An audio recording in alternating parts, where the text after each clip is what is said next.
Bapak Ibu Saudara-saudari, salam kasih dalam jumpa kita di melangkah bersama Sang Sabda di hari Selasa 4 Agustus 2020. Mari kita bersama-sama berusaha untuk memaknai sabda Allah dalam hati yang tulus untuk mencegah dosa kemunafikan dan verbalisme hukum. Di hari kita merayakan, memperingati Santo Yohanes Maria Vianney, seorang kudus yang mulia, dan zaman ini dinobatkan, diangkat menjadi pelindung para imam. Kita bermenung bersama dengan sabda Allah agar membantu kita melangkah dan mengisi hari-hari hidup kita, karya-karya kita dalam bimbingan Tuhan. Kita berangkat dari kebersamaan kita dengan Nabi Yeremia yang hari ini mengajak kita agar kita senantiasa menyadari karya rahmat Allah di dalam perjalanan hidup kita, yang dimana kasih Allah itu melampaui pengalaman ketakberdayaan dan keberdosaan kita. Hanya orang yang pernah merasakan rahmat dan anugerah Allah ini bisa bersyukur dengan tulus dan sepenuh hati. Dan orang baru bisa menyadari rahmat atau rahmat ini, rahmat Allah, kalau ia menyadari bahwa ia orang berdosa dan selalu terpanggil untuk bersimpuh dan berlutut di hadapan Tuhan yang kita tahu sangat mencintai kita, atau mencintai kita jauh melebihi kita mencintai diri kita sendiri. Ini juga adalah pengalaman Nabi Yeremia ketika berhadapan dengan situasi suram karena murka Allah atas bangsa Yehuda, di mana Yehuda mengalami pengalaman penghukuman dari Allah dengan pembuangan ke Babel.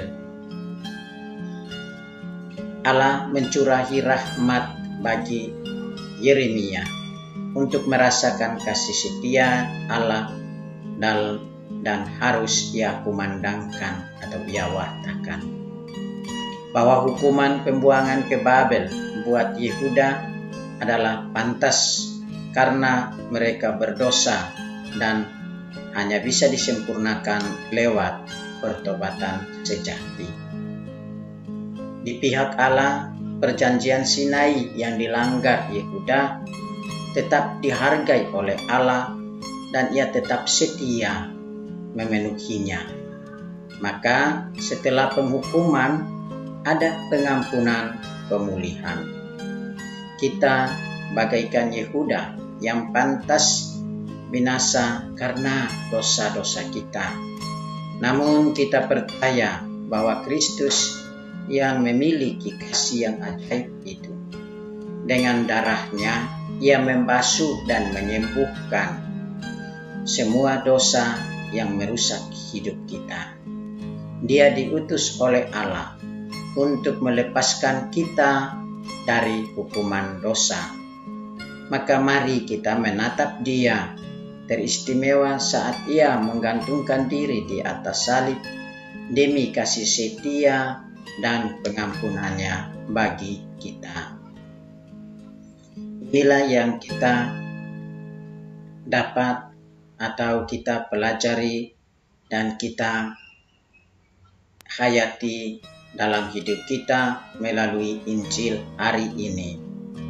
Injil mengajari kita untuk setia pada sabda Allah. Ada dua pandangan mengenai tidak mencuci tangan sebelum makan dalam tradisi Yahudi. Bagi orang Farisi dan ahli Taurat, kalau orang makan sebelum mencuci tangan, itu berarti melanggar hukum Taurat. Dan itulah yang dikritisi oleh orang-orang Farisi dan ahli Taurat terhadap aksi atau tindakan para murid Yesus yang makan tanpa cuci tangan.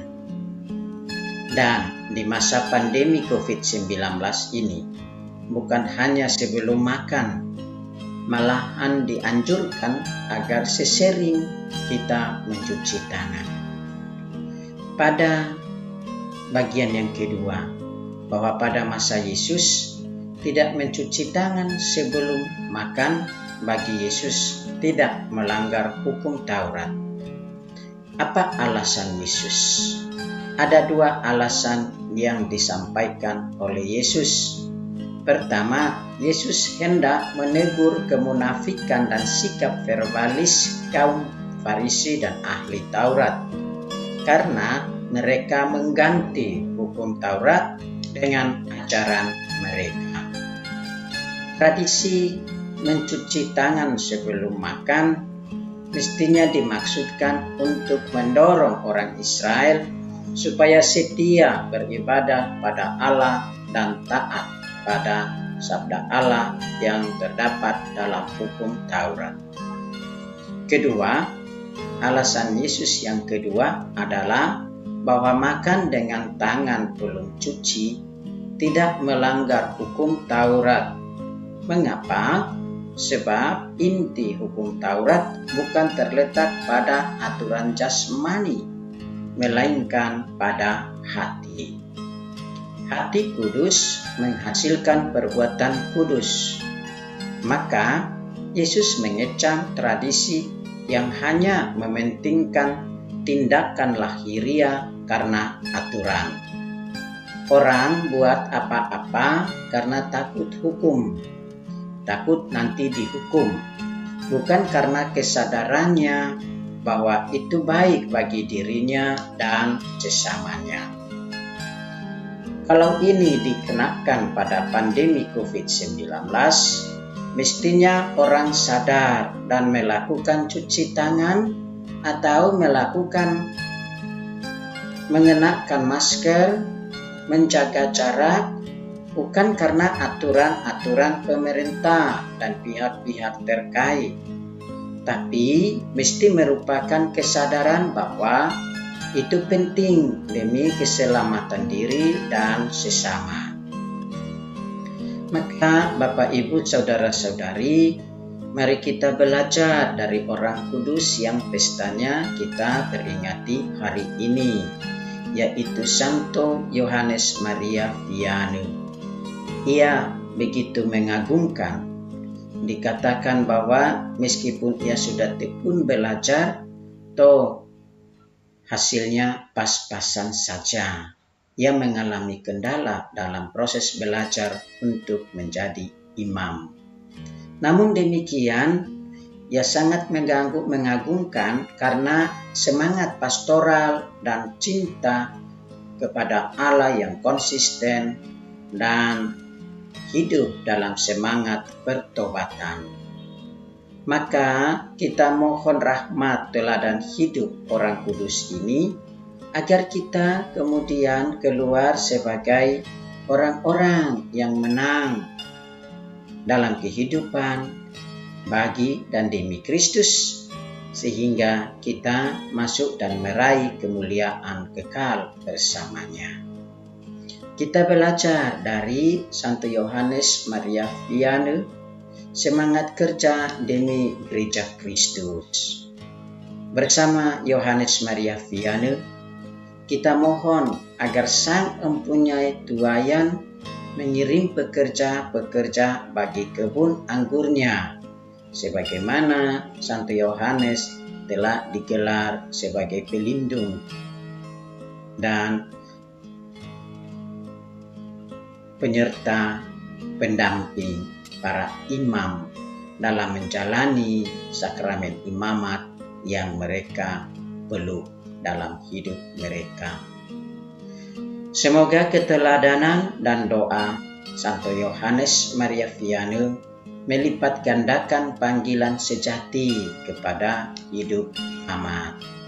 Kita berdoa agar dari tengah-tengah keluarga kita, anak-anak kita juga merasakan panggilan yang sama untuk menghidupi kehidupan sebagai imam dengan proses masuk dan belajar sebagai seminaris.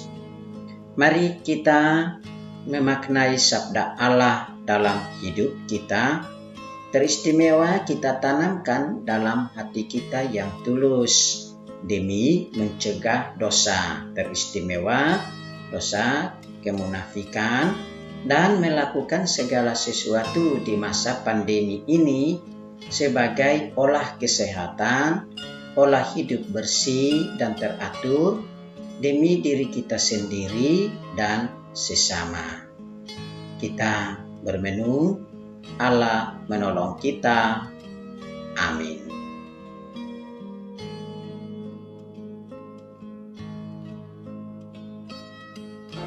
Tuhan memberkati engkau dan melindungi engkau. Tuhan menyinari engkau dengan wajah-Nya dan memberi engkau kasih karunia.